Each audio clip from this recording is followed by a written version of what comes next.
a lot of times they'll have liver lacerations, ruptured spleen, mesenteric artery tears, diaphragm rupture, your bladder rupture, renal or pancreas injury, stomach, intestine rupture, your blunt traumas or your motor vehicle accidents, direct blows, falls, penetrating is gunshots, knives. Don't take them out. Good Lord, if somebody gets stabbed, leave it alone. And don't tell the person not to pull it out, because they will. If you say don't pull it out, Yes. they'll pull it out. Every time. Every time. Don't pull it out. It may be onto something and trying to clot, hold pressure in places. If you pull it out, they're gonna bleed everywhere. On the inside and outside.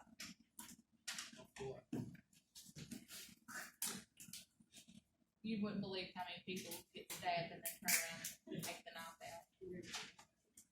Do you see a lot of stab wounds at Kentucky River? I worked at St. Joe. I said, You'd be surprised at the number of stab wounds you see. I got more gunshot wounds at the KRMC than I got at stabbings. Down in Breathitt County, we a little wild, we just pull our guns out and shoot people. Well, they don't bring the knife to gun. Exactly, we don't bring knives to guns. You'd be surprised the number of knife wounds that are done. Some of the worst traumas I've ever worked have been from a knife. Yeah. I worked a good one at a bar one time. St. Joe, I worked one, stabbing, somebody walked out to get in their car to leave, they'd been discharged, and somebody had been stabbed and was crawling up the parking lot. Oh my gosh. Had to go pull that one out. Had a gunshot that I had to pull out of a car one time.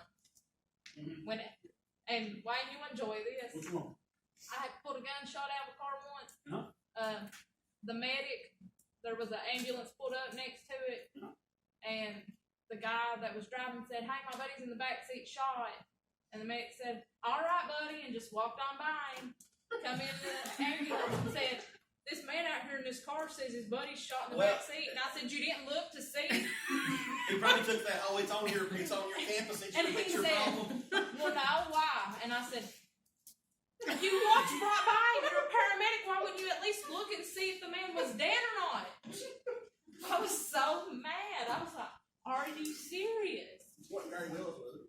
No, this was at Lexington Fire. Oh, Lexington, okay. No, that I know doesn't sound a few like of them something boys Gary too. would do. I know a few of them boys too. My buddy Nick's down there, so. Yeah. I was like, "Good." Look how it is, look how much of it.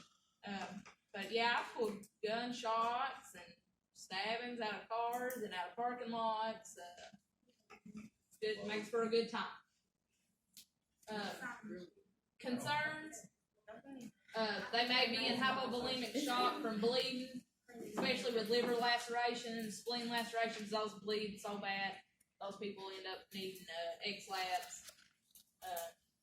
Peritonitis is when the hollow organs spill its contents, cause that inflammation.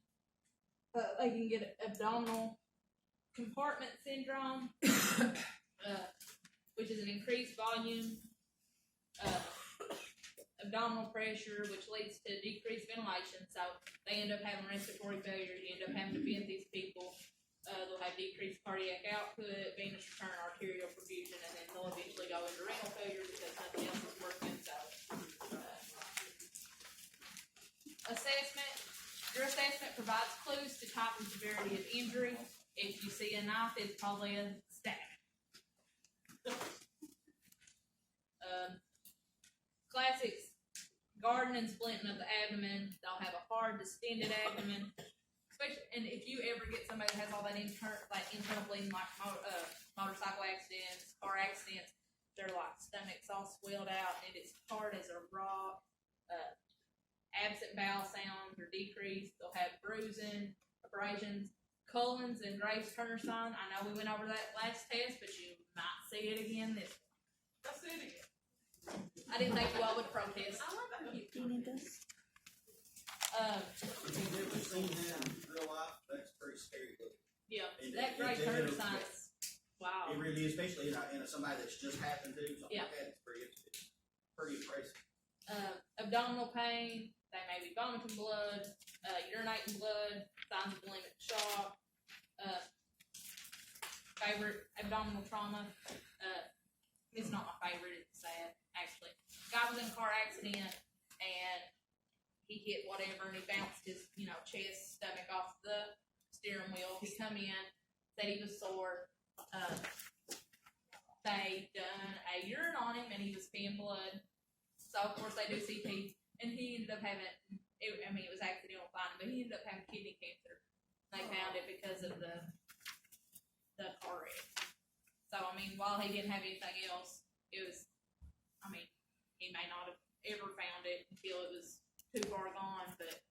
Make sure you listen to the breath sounds with those folks who got been in trauma like that. 'Cause Yeah. if they rupture a diaphragm, you'll hear Bowel sounds in their up the chest. lungs. So definitely want to make sure you If listen they to rupture a the diaphragm, you will hear bowel sounds that are up in their chest. That was That ain't normal. they ain't supposed to do that. No. That was one of the wildest things I've ever heard. Have you heard it before? Yes, It's pretty wild. it's pretty cool. It's bad. You're It's like, bad, but it's a good learning. But then If like you later see you're it like, and get oh a man, hearing, that's kind of cool. But very then you're like, well worth man, listen. Do you my- have a good resource for actually listening to the correct sounds? Because these shadow healths, They're very confusing. you can't get real good sounds on them, but Sometimes like I'll be counting them because it'll tell you it'll happen within a certain time frame, and I'll count them, and it will fit or not fit into that certain time frame they say sound should be happening. It's like they'll be happening every 3 seconds or something. So I'm like, oh, that's hyperactive, and it's like, no, Normal active. I want to go to the lab one day. Like what we might do is, I know that like Monday we'll probably have to finish this because this is a 200 some slide PowerPoint. We may have to come in here. We can finish PowerPoint. We can do Taylor's Food. I might have one, and then I'll have the lab set up, and we can go to the lab and let you all listen about sound. that would be great because That I'm works. telling you on the shadow hill, they'll have a whole orchestra going on in there, and they'll say it's normal. I was like, wow, that's hyperactive. static. Nope. So No, it's hard- normal. It's normal. Or it's hard for me to I'd like to hear what the correct thing sounds like. Yeah. Yeah. I'll see if I can get that fixed up for Monday, because I don't see us getting through this entire thing with my stupid printer copier malfunction. I'm gonna try to get close to halfway through it. But we'll see. And then that way on Monday we can take people in groups, because have you all ever been to SimLab? I know none of y'all have been. Okay. So we'll take a few at a time, because it's not super big. It's like just down the hallway here, and not that far, so we'll do it. Baseline lab, CBC, urinalysis, ABGs, PT and INR and PTT are your blood clotting things. Those are a big deal with any kind of like we talked about cirrhosis, liver, all that kind of stuff. It does with this, like abdominal trauma and that kind of thing too, because then if they're bleeding out, they're going to be bleeding out even faster if their blood's not thick enough to clot. Will you repeat them? PT, PTT, and INR. BUN and creat, and then type and cross. With abdominal trauma, a lot of times you'll be rapid infusing O negative in the ER. But if you have time to type and cross, if they're not bleeding that bad, go ahead, type and cross them, have lab draw it as they come in and draw everything else. That way, if you need it, you got it, and if you don't need it, you don't have to worry about it.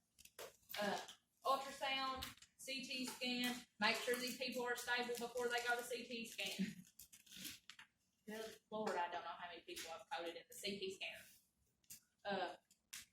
So make sure you do that. Peritoneal lavage, they usually do that to see if they can detect blood, bile, urine in your peritoneal cavities. If you're bladder rupture and you got urine in your peritoneal cavity. But I haven't really seen that done a lot. Most of the time you just try to get them stable enough, send them a CT scan, and then fly them out of my ER. Emergency management on 4212.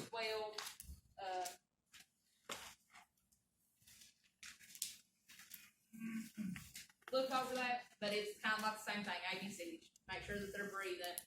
Make sure they're, not bleeding and hemorrhaging all over the place.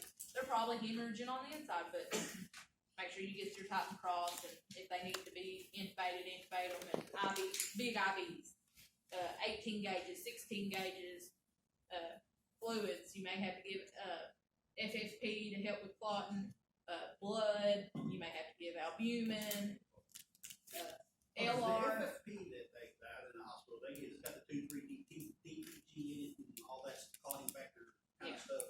Yeah. 'Cause I know once you give so many units, you have to give FFP with that 2,3-DPG, because Yeah. you don't have that clotting factor stuff in Right. the regular RDC. There's,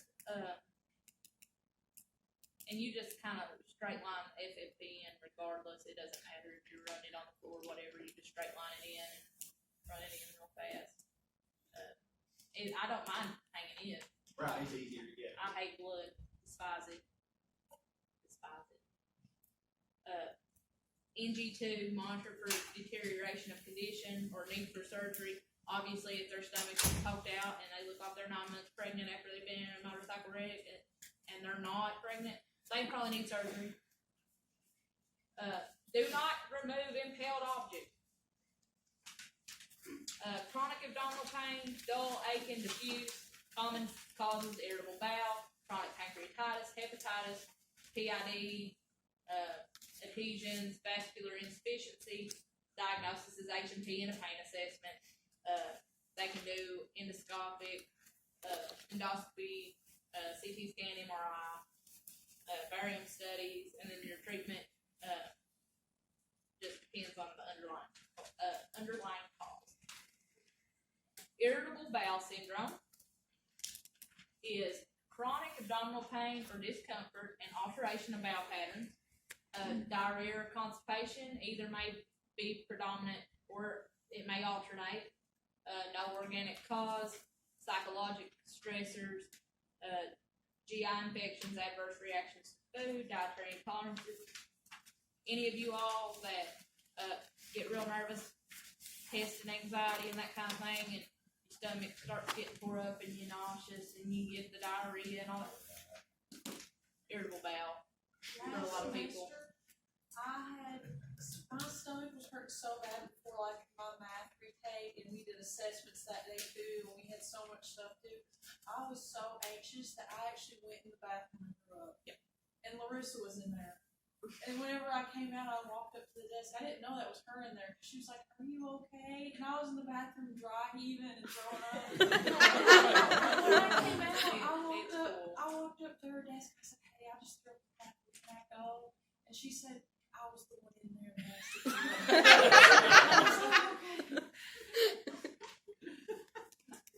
You have no idea how many times I've done something crazy like that. Tyler over here getting mistaken for a student.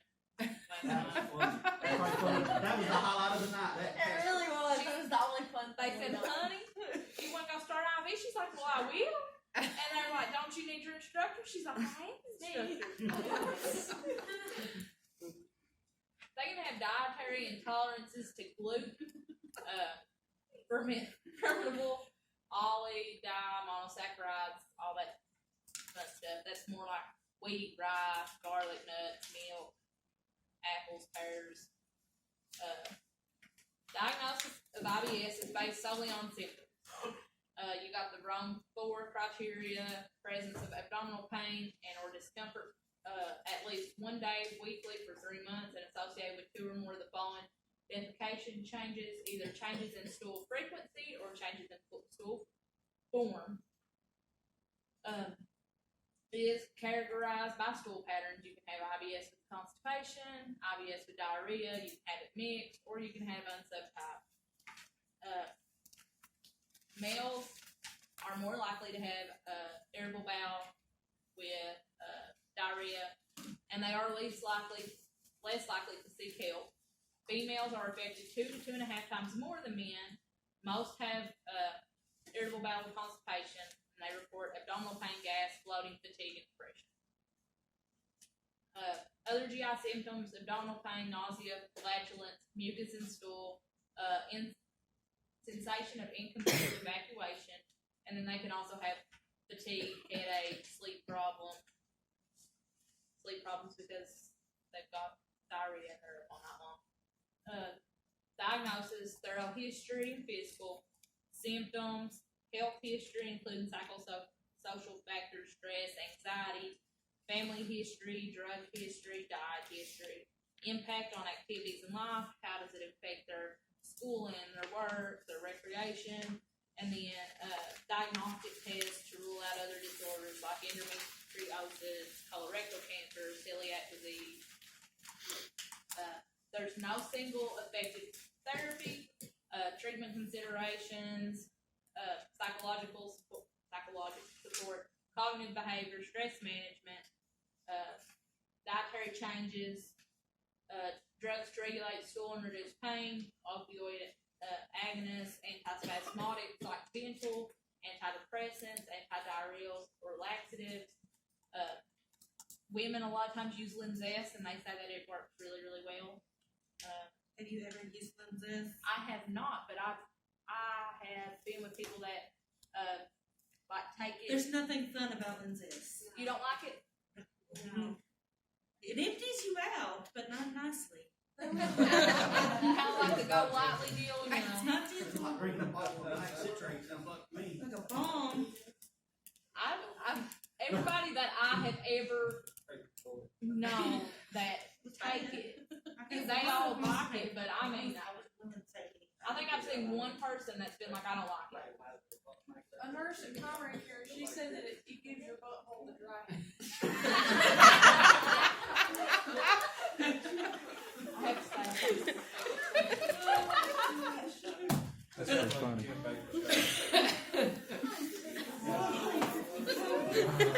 Look, hold with hands to dry. Oh my gosh, that's so bad.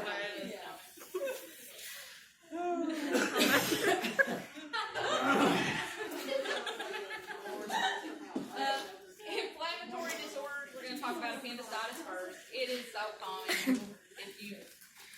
Whenever you go out, you'll probably see appendicitis. It is an inflammation of the appendix.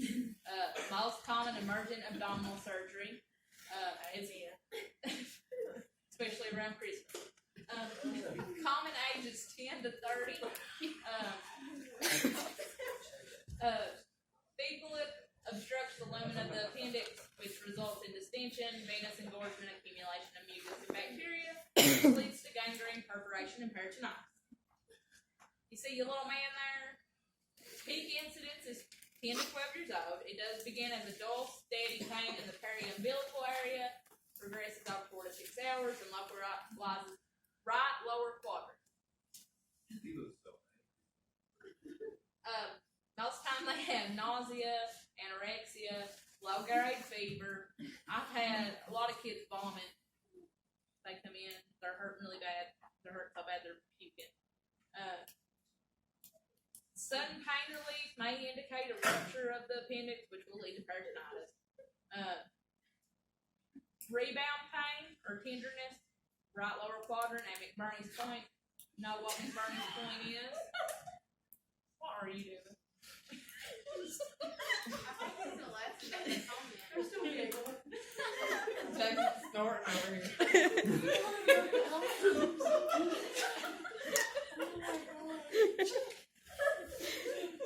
Jason, you act like you ain't never heard you counsel people and you ain't never heard nothing like that. I was fine until she said that.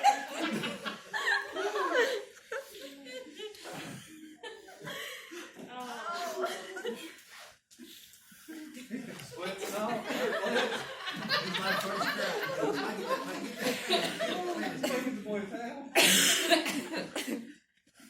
I was fine until whoever started laughing.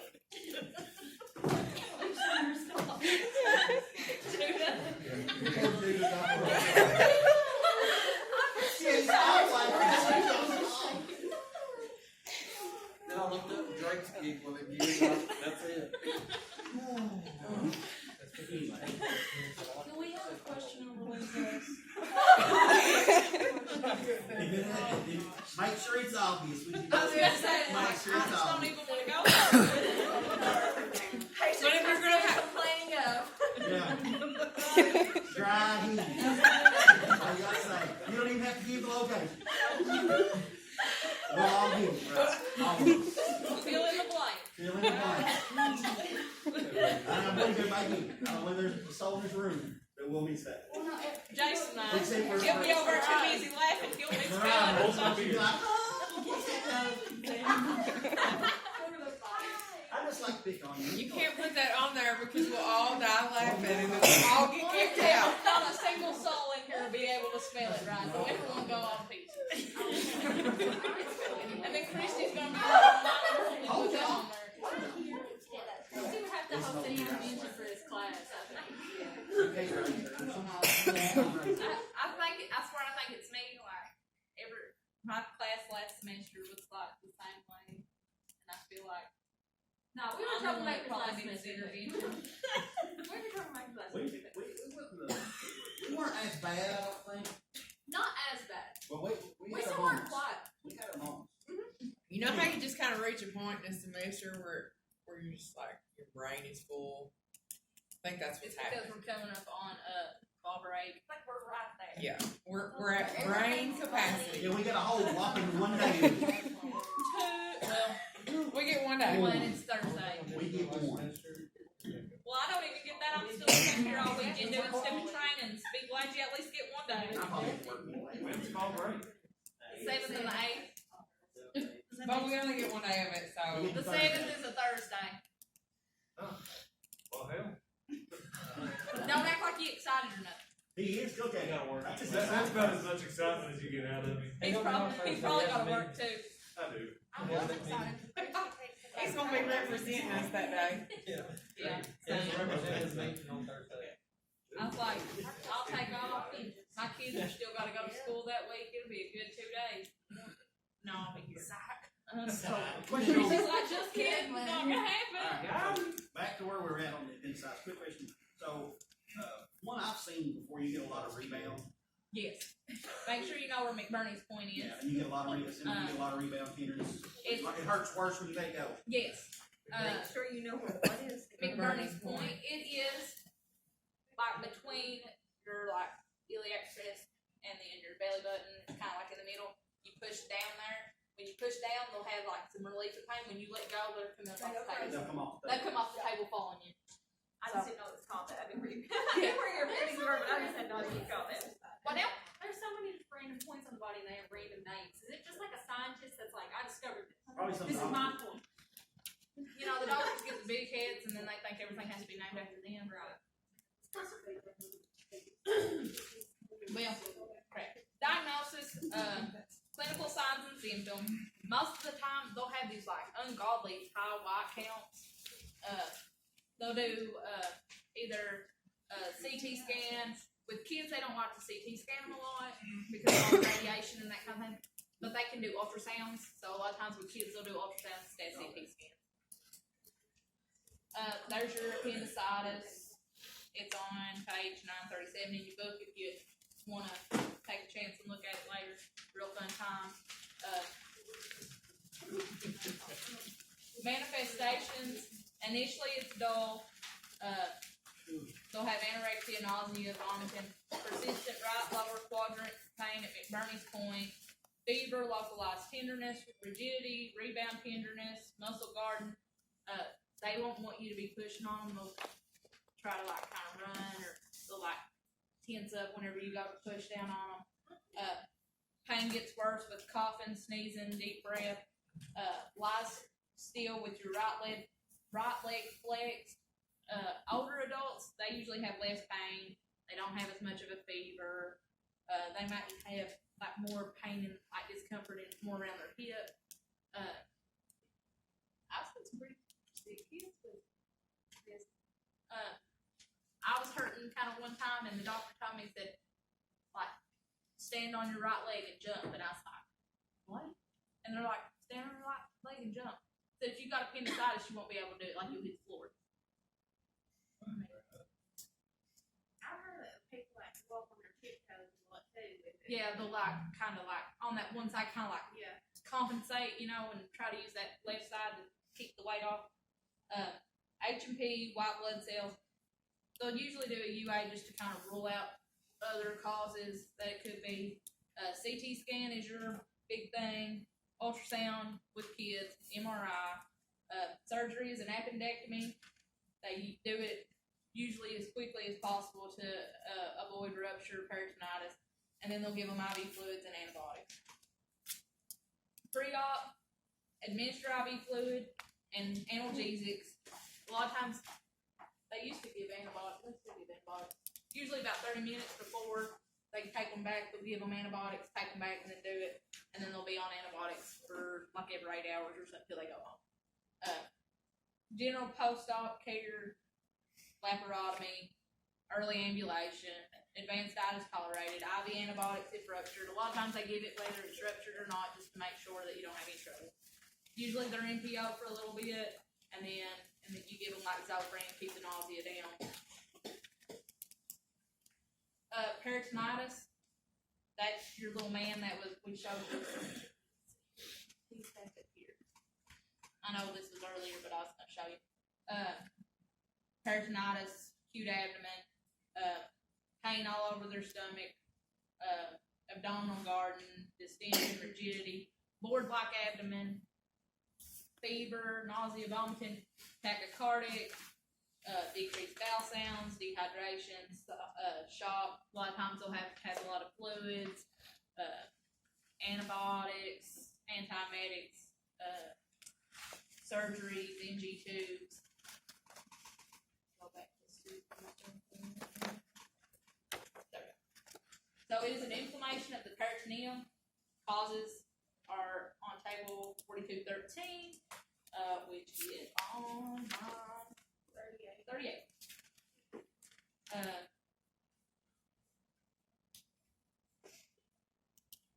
Pretty much it's anything that ruptures. Like, you don't have to quite know that. But, you know, just know that if your appendix ruptures, you're probably going to have peritonitis. During, you know, gallbladder rupture, perforated intestines, that kind of thing. Primary bloodborne organisms, your ascites can cause peritonitis. Secondary is perforation of organs that spill contents into the peritoneal cavity. Pathophysiology, initial chemical peritonitis progresses to bacterial, causing fluid shifts and adhesions. Abdominal pain is your most common. Like everything else that we've been over, everything's abdominal pain. Universal sign is tenderness over the area involved. They can have rebound tenderness. With appendicitis, your rebound tenderness is at McBurney's point. With this, you may have rebound tenderness all over that. Muscular rigidity, spasm, peritoneal irritation. They may have abdominal distension, fever, tachycardia, nausea, vomiting, altered bowel habits. And then your complications, hypovolemic shock, sepsis, intra-abdominal abscess, paralytic ileus, or they can go into ARDS and end up having to be intubated because they have shallow breaths, because the movement makes the pain worse, and then they don't want to deep breathe. Diagnostic studies, H&P, CBC, electrolytes, peritoneal aspiration, abdominal x-ray, ultrasound, CT scan. The x-ray, it can show like diluted flukes of bowels or air and fluid if there's an obstruction. Pre-op, mild cases or poor surgical risk, they'll do NPO with NG. That's usually on like low intermittent suction. IV fluids, antibiotics, analgesics, antiemetics, Zofran. Surgery, locate the source, drain turbulent fluid, repair the damaged organ. So they go in, if it's the spleen that's lacerated, they'll remove that spleen and then clean everything out, give them antibiotics. If it's liver, they'll try to fix that liver laceration. If it's a busted gallbladder, busted perforated appendix, remove that, clean all that out. Post-op care, there'll be NPO, IV fluids, NG to suction, blood. They may be on TPN, antibiotics, sedatives, opioids, antiemetics. Nursing assessment, pain. When you look at their abdomen, listen to their bowel sounds. Are they distended? Are they guarding that stomach, not wanting you to touch it? Nauseous, fever, hypovolemic shock. Your nursing diagnosis is acute pain, fluid imbalance, impaired gas exchange, risk for infection. Your goals: infection is resolved, abdominal pain relieved, no complications like sepsis or hypovolemic shock. Make sure they have normal nutritional status. IV access is needed with fluids and antibiotics. Pain management. A lot of times when you have a lot of stomach issues, they feel more comfortable. They don't have as much pain if they have their knees flexed up. So they usually sit with like a pillow under their knees and have flexed up a little more. Make sure you relieve their anxiety, promote rest. They may have to have sedatives. Sometimes. Monitor vital signs, eyes and nose, oxygen, antiemetics for nausea and vomiting, MPO, NG tube if needed. If they come out with a drain, some JP drains are a big one with gallbladders, appendix, not all the time, but if you get them ruptured, they'll leave a little drain in. It has a little tube, and it's kind of like egg-shaped, but a little bigger, and it's got a little, like, help me, I'm trying to think, little like thing that pops so you can drain it, and then squeeze it and put it back so it has that suction. It'll suction more out. Make sure you always compress it back whenever you empty it. That way it'll pull more out. Oh, Let it's me- 100 in that. Huh? Oh, it's 100 in that. The little ones? Yeah, that's what we was playing with yesterday. Yeah. I had. That's what Roger asked if y'all could play with. Now I had with knees. I know this is something else, but with knees they make like the big drains.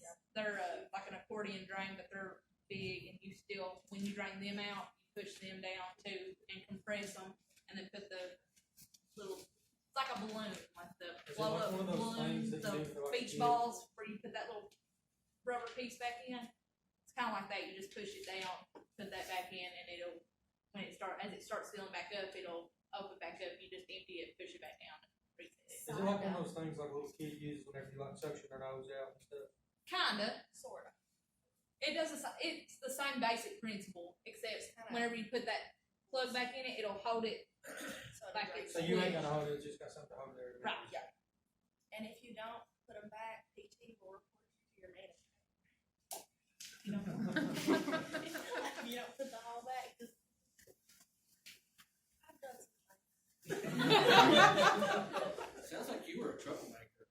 That's not the first time you've said you've done something like that. Don't like drains. Not an icy eaters. I like drains. I don't like drains. I don't like pumps. I had drains. You didn't have drains? I was like, we're 15. You were what? I was 15. Everything was flipping. Oh, I was 18. I remember it all. You probably had your best time I did that. Gastroenteritis. Everybody's had stomach bug. Inflammation of the mucosa of the stomach and small intestine. Sudden diarrhea, nausea, vomiting, fever, abdominal cramping. Most common foodborne cause is norovirus. A lot of times they'll test for it if there's a lot of people like at a shared location that's got it, like food poisoning type thing. You have like 10 people that all ate at the same place that day, they're gonna probably test everybody. Make sure see if it's foodborne. Lab test for virus. Treatment is self-limiting. Oral or IV fluids. Oral as tolerated. Oh, it's a cart coming down the hallway. What is that? It's a cart coming down the hallway, I think. It sounds like they're pushing something on wheels. It sounds like it's back here. It sounds like it's back here to me. I think so. It's going back in this hallway, Sounds right? like that's That'd be floor cleaner. Oral fluids are better. Only IV fluids if they get severely dehydrated, can't hold anything down. Other treatment is just similar to the diarrhea. Inflammatory bowel disease. Now, inflammatory bowel disease, I'm sure most of you have heard of Crohn's disease or ulcerative colitis. I don't know how many commercials there are about the medicines to treat those. A gazillion.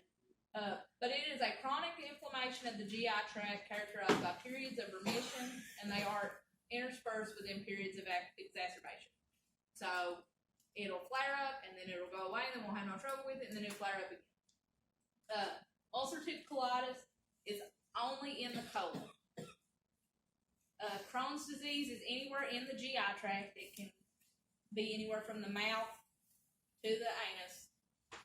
And usually with it's like, you can, like, it may be like in your esophagus, and then it may skip a place, and then be like down in your large intestines, skip place, small intestines, like it just kind of hit and miss.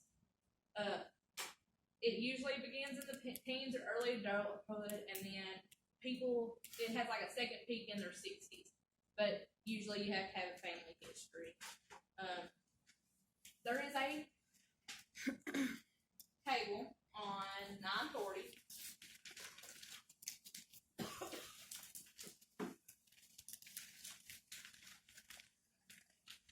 Mostly just kind of look at the differences in symptoms. Most of the symptoms are pretty similar.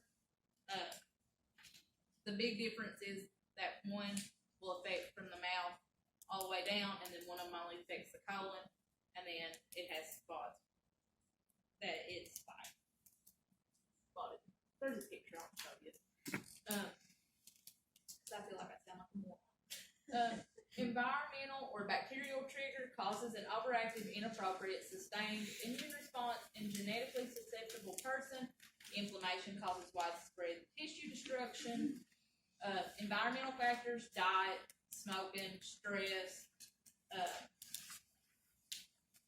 high intake of refined sugar, fat, polyunsaturated fatty acid, omega-6 fatty acid, low intake of raw fruit, vegetables, dietary fiber, NSAIDs, antibiotics, oral contraceptives, and then it also has a genetic link. It has like 200 genes that are associated with inflammatory bowel disease, and then like a lot of times it's more likely to occur with other genetic issues like cystic fibrosis. If one, like twins, if one twin has it, the other twin probably has it also. Okay, this is what I was talking about. So, with ulcerative colitis, it's just the colon that's affected. With Crohn's, it's like, there's a place that's affected, here's a place, and it just hits. So with ulcerative colitis, can it be the ascending or transverse, or is it always the descending? It just affects the colon. Does The it entire usually colon. start It at can the be anywhere in the rectum? colon. What now? Does it usually start at the rectum and then go up For which one? for the ulcerative colitis? It's just the colon. It doesn't start at the rectum. It doesn't start anywhere specifically. It can be anywhere in the entire colon. Okay.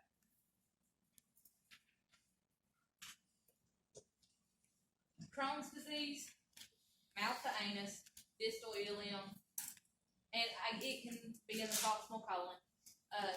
Skip lesions. I was trying to think what they were called, where it skips normal tissue in between areas of inflammation. It is all layers of the bowel wall, has a cobblestone appearance from deep ulcerations. That's really cool if you ever get a chance to go to endo and they have Crohn's disease. It's kind of cool. Strictures, they may have bowel obstructions, leaks, abscess formation in peritoneal cavity. They're common for fistulas. Ulcerative colitis involves the colon. It does start in the rectum. Spreads to the cecum. The mucosal layer, which is the innermost layer, diarrhea, electrolyte loss, can absorb through inflamed tissue, protein loss in the stool, and then they can have pseudopolyps form, which are like tongue-like projections into the bowel. Manifestations: Crohn's, they have diarrhea, cramping, weight loss, abdominal pain, fever, fatigue, and some rectal bleeding. Ulcerative colitis has bloody diarrhea. That's a big difference. Mild is less fewer than 4 stools a day, moderate's up to 10, and then they'll have malaise, anemia, anorexia. A lot of times they'll be iron deficiency, anemia. Severe is 10 to 20 stools a day, and then they'll be dehydrated, tachycardic. They may have weight loss, abdominal pain, fever, fatigue,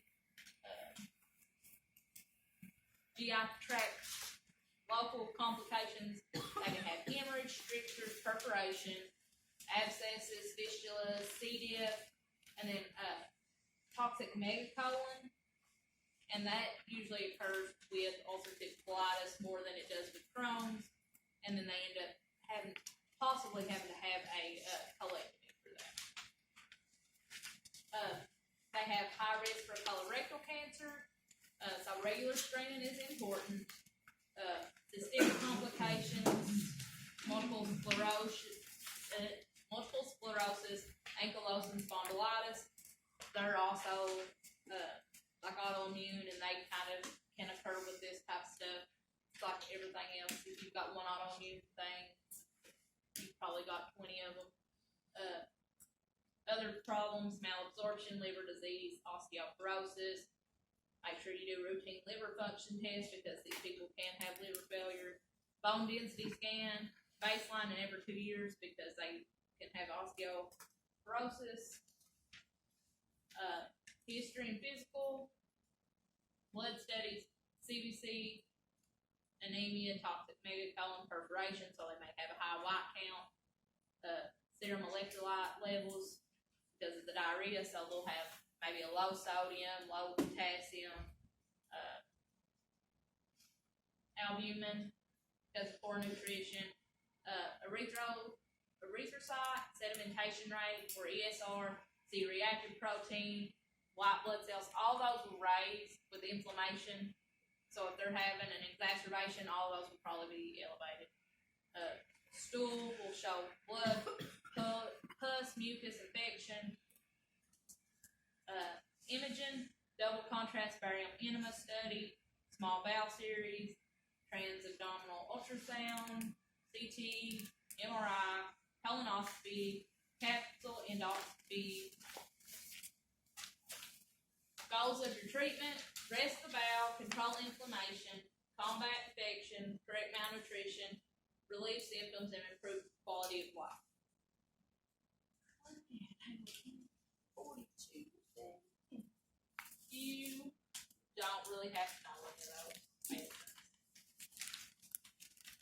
The goals of drug therapy are to induce and maintain remission, though. They'll give the 5 antimicrobials, corticosteroids, immunosuppressants, biologic and targeted therapy. Drug selection depends on severity and location of inflammation. Step-up approach.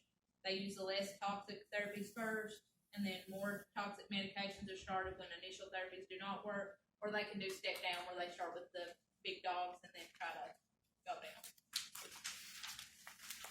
Medications containing 5-ASA. They are the mainstay in achieving and maintaining remission and preventing flare-ups. Sulfasalazine is probably the biggest one that you will see with those. They do have those other ones, but I haven't ever seen them. They usually stay with the sulfasalazine. Most effective for ulcerative colitis, but it is used to treat both, and they can be administered orally or rectally. Corticosteroids, those help decrease the inflammation, so achieve remission. Usually they use prednisone. If it's really bad, they have to give IV. They'll use hydrocortisone or Solumedrol. It decreases inflammation, helpful for acute flare-ups. Short-term use due to side effects. Administer orally, rectally, or IV. Immunosuppressants. That's your like cyclosporin, methotrexate. They use that a lot of time with RA. It suppresses immune response, maintains remission after corticosteroid induction therapy. It is not used for an acute flare-up. Require regular CBC monitoring because it can suppress bone marrow and inflammation of liver and pancreas. A lot of times they'll use methotrexate in people with Crohn's who cannot stop the steroids without having a flare-up, but you cannot use methotrexate if they're pregnant. So make sure you get a pregnancy test. Biologic and targeted therapies, anti-TNF, so anti-tumor necrosis factors, agents induce and maintain remission. Remicade, Humira is usually the one that they use the most with this. Side effects: upper respiratory infection, UTI, headache, nausea, joint pain, abdominal pain. It can cause hepatitis, TB, opportunistic infections. No live vaccines with these people. Early signs and symptoms of infection. A lot of times they have a lot of like infusion reactions from these, but they're more likely to occur if like you take them and they stop them and then they try to start them back. Antigen receptor antagonists, they inhibit leukocyte adhesion, unresponsive to other therapies. Entyvio is the one that they use with that. My bad, this is the one that I was looking at the wrong one. These are the infusion reactions that you'll get is with the Entyvio. High risk for infection, hepatotoxicity, hypersensitivity reactions. Biologic and targeted agents do not work for everyone. They are costly, and it is best to give them at regular intervals. Surgical therapy, ulcerative colitis, indications, table 4218 in your book.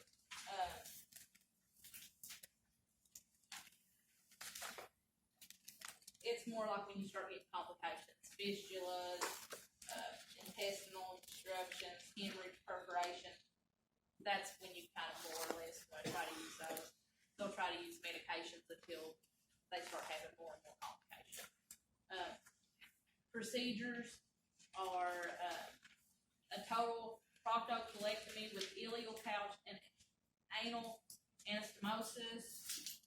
That is the most common one. And then they do a total proctocolectomy with permanent ileostomy. Surgery is curative,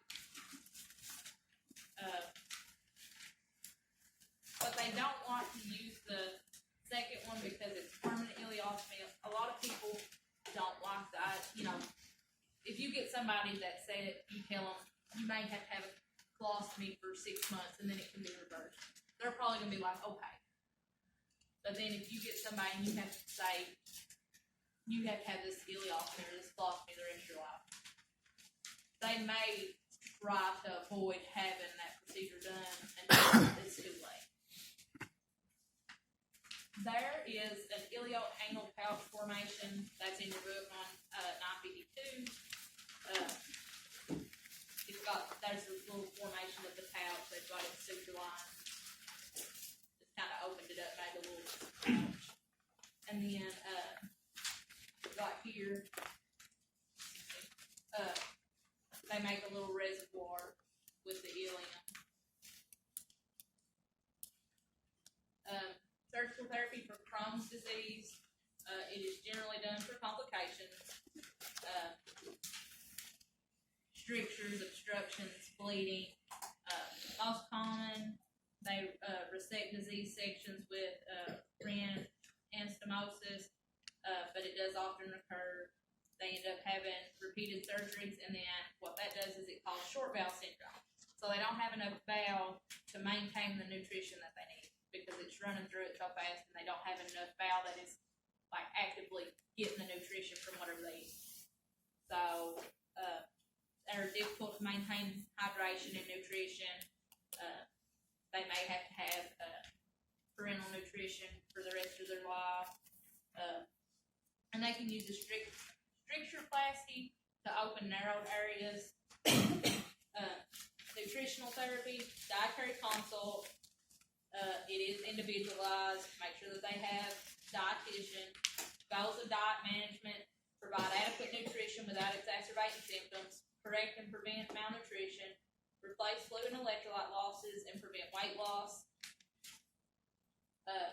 Nutritional deficiencies are due to a decreased oral intake, so you need to try to reduce diarrhea and reduce appetite. They try to reduce diarrhea because they're not eating as much to try to keep from having the diarrhea. Blood loss, iron deficiency anemia, and they have a zinc deficiency. Those people need iron supplements. They may need zinc supplements, which they're going to have a hard finding them right now because all this COVID and everybody's buying zinc. And then they may have to have PPN. Iron supplements will turn stool like a dark, like black. It looks like a black color. They're really dark. So if you get somebody on iron and they come in and they tell you that their stools are really dark, it's probably the iron if they've just started it. That's also a medicine that will cause you to be constipated is iron. It is awful. Malabsorption of nutrients, it depends on the location of the inflammation. They may have to have B12, bile acids. Drug therapy can contribute to nutritional problems. Sulfasalazine, those people have to have a daily folic acid, it's like 1 milligram a day. Corticosteroids, they have to have calcium supplements to prevent osteoporosis, they have to have potassium supplements. During acute exacerbations, regular diet may not be tolerated. Liquid enteral feedings are preferred, high in calories and nutrients, lactose-free, easily absorbed, help achieve remission and improve nutrition. Regular foods are reintroduced gradually. Tell them to keep a diary to identify which foods to avoid, which ones are causing them to get flare-ups. Nursing assessment, that is on page 944. Just talks about like important health information, past health history, autoimmune disorders, infection, antidiarrheal drugs, family history of ulcerative colitis, Crohn's, fatigue, malaise, nausea, vomiting, weight loss, lower abdominal pain. They may have fever, fatigue, pale skin, poor turgor, dry mucous membranes, abdominal distension, hyperactive bowel signs is a big one with them. Abdominal cramps, anemia, leukocytosis. Nursing diagnoses, diarrhea, impaired nutritional status, difficulty coping, and chronic pain. Goals, fewer and less severe exacerbations. Maintain normal fluid and electrolyte balances, free from pain or discomfort, adhere to medical regimens, maintain nutritional balance and improve quality of life. Acute care, make sure they are hemodynamically stable. Pain control, fluid and electrolyte balance, nutritional support, calories, daily weight, accurate I's and O's, personal hygiene, comfort, safety, post-op care, general care, the intestinal and ostomy surgery. We'll talk about that as we go on. Make sure that they have a daily weight. They usually don't like, they may have like foul smelling, so try to, and if they're having diarrhea and that kind of thing, make sure that they stay clean. Try to give them like air fresheners if you can. Try to help clean it up quick. That way you don't have all the odors. Patient education, disease and management. It is a chronic disease. Make sure these people, I mean, it's going to be hard, but they have to try to get them to be as accepting of it as possible. Let them voice their concerns, their feelings about it. Importance of rest and diet management. A lot of times they can't sleep because of the exacerbations of pain, the diarrhea. Make sure that they get rest. Perianal care, drug actions and side effects. Have them stop smoking. Symptoms of recurrence. When to seek medical care, stress reduction. Psychotherapy to help with anxiety and stress. Any kind of resources that they may need from the Crohn's Colitis Foundation.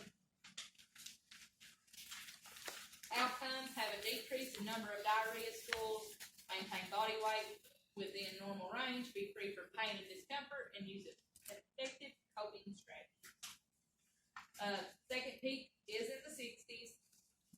This is dermatological proctitis, and left-sided ulcerative colitis is more common.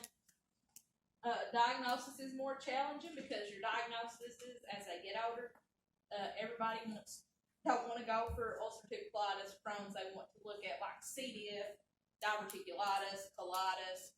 So they don't even usually use this until everything else is ruled out. Drug therapy and surgery.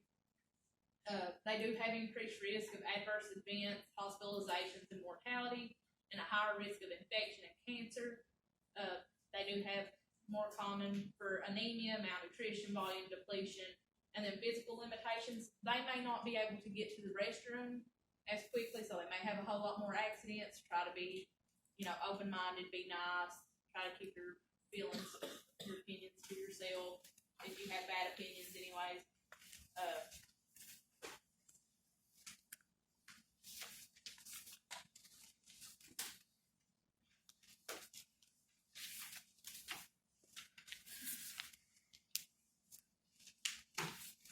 I am about halfway through. Do you all want, I know it's a lot of information, you all wanna call it a night and finish it up on Monday? Is it okay with you guys? And Monday we'll actually get started on time, because we won't have to worry about the printer